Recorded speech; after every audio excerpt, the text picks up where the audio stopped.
ว่าเปิดแพทย์ผมเป็นในบ้านนี่เปิดแพทย์ผมเป็นเปิดแพทย์เป็นคืออยู่ตรงนี้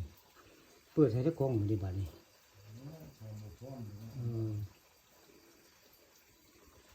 เพราะทำคล้องบ่นี่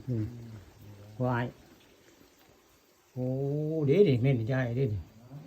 ทำบางใหญ่โอ้เม่นทำคล้องแล้วผมแม่นแล้วใส่ทำคล้องลินแล้วนี่แหละทำคล้องได้อยู่ทำคล้องบ้านตาลได้นี่หลังวัดผู้โจมได้ตอนเช้ามื้อนี้ผู้ข้าปลาข้ามพาชมพาเบิ่งทำคล้องได้ทำคล้องทำใหญ่แล้วนี่เคยไปทำระฆังมื้อนี้พาเบิ่งทำคล้องได้นี่แหละทำคล้องมือได้ทำคล้องบ้านตาลหลังวัดผู้โจมแล้วนี่ผู้ข้าว่าหม่องนี้มีเจ้าที่เจ้าทางนะนี่ที่ทางเข้ามาในลุงได้นั่นคือทางเข้าได้ทางเข้าก็ไปเรื่องกระโตพ้นได้แต่ว่าเข้ามาหมู่นี้เรากว้างอูอ่ามีได้เรื่องทองคำฮะเรื่องเรื่องไม่ยังก็ทองค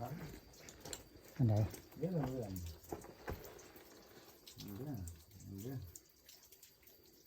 ทองคำมันเลื่อมยังไงเนี่ยเรื่องเงียบมันยังก็เลื่อมไปโอ้ยมันยังก็บ่เอาดอกผู้ข้าว่าได้ยังดอก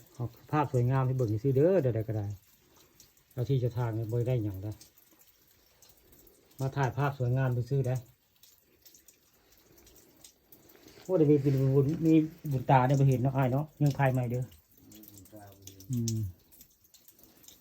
อ๋อมีอะไรพลอยข้างในเนาะโอ้ทำนี่เป็นอันนี้เนาะได้มาเห็นกันก็ได้โอ้ผักทิวทัศน์สวยงามได้มองนี่มีหูลงไปในใต้อยู่นะหูน้ำไหลลงไปได้ไอ้พวกนี่ทำมีหูลงไปพื้นไปได้นี่แหละทำคล้องบ่เนาะทำคล้องเนาะเนาะนี่คือทำคล้องได้น้ำไหลออกมาได้นี่น้ำไหลมานี่ได้นี่น้ำไหลมาได้นี่แหละทำคล้องหลังวัดผู้โจมแหละนี่เข้ามานี่ตอนเข้ามาลุมกระโตคนได้เข้ามาได้แล้วกว้างได้ผมกว้างเข้ามาได้แล้วกว้างเลยฮะเดี๋ยวยังภาพอยู่เดี๋ยวก่อนถ่ายแล้วทองคำถ่ายอยู่ยังภาพมันยังบ่ถึง10 นาทีไอ้ใจเย็นนั่งถ่ายนะ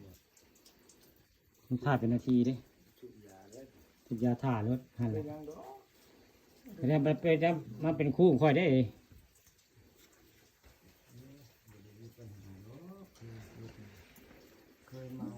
มาก็ไม่ได้ยังเยอะพากันมาถ่ายภาพไปซื้อภาพไปซื้อได้ภาพสวยงามว่ามีทำคล้องทำระฆังเรื่องตะคารกระหากเห็นแล้วผู้ข้าทำ